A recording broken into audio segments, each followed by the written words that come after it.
मैं कक्षा में अपनी एकमात्र पेन से ड्राइंग कर रहा था जब जैरेड ने मेरे कंधे पर थपथपाया और उसे उधार लेने के लिए कहा। मैंने उसकी बड़ी पेंसिल केस को देखा जो हर रंग की पेन से भरी हुई थी। सॉरी दोस्त, ये मेरी एकमात्र पेन है, अपनी खुद की इस्तेमाल करो। मैं वापस ड्राइंग करने लगा, लेकिन जैरेड ने और जोर से थपथपाया। मेरे पास वो खास लाल रंग नहीं है, मुझे इसकी जरूरत है। मैंने उसे नजरअंदाज किया और शेडिंग करता रहा। मेरा गोकू लगभग पूरा हो गया था, लेकिन फिर जैरेड अपनी कुर्सी पर पीछे की ओर झुक गया।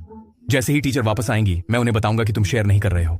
उसने अपना हाथ ऊंचा उठाया और वहीं रखा ताकि वह आते ही उसे देख सके। मैंने जोर से सांस ली और अपनी पेन आगे बढ़ा दी। ठीक है, तुम इसे ले सकते हो। जैरेड का चेहरा खिल उठा, लेकिन जैसे ही उसने इसे लेने के लिए हाथ बढ़ाया मैंने इसे वापस खींच लिया। मजाक किया। उसका चेहरा गिर गया और मैं हंस पड़ा जब मैंने अपने पेन की नोक को फिर से अपने पेज पर रखा, लेकिन फिर उसकी कुर्सी खिसकी। जैरेड मेरे कंधे के ऊपर आया और मेरे पेन को कसकर पकड़ लिया। उसे जोर से खींचा, हम दोनों ने खींचा और नोक कागज पर खिसक गई। गोकू के चेहरे पर एक लंबी लाल रेखा खींच दी और उसे बर्बाद कर दिया। तभी दरवाजा खुला और जैरेड तुरंत अपनी सीट पर वापस आ गया। मैडम, वो मुझे पेन नहीं दे रहा है, उसे कहिए कि शेयर करे। वह चलकर आई। क्यों नहीं? जैरेड अपनी कुर्सी पर मुस्कुराया, जबकि मैं उसके भरे हुए पेंसिल केस को चुपचाप देखता रहा। मिस वॉल्श की नजरें मेरी नजरों का पीछा करती हुई और उन्होंने जैरेड के पेंसिल केस को देखा जो पेन से भरा हुआ था। फिर मुझे देखा जो एक पेन पकड़े हुए था।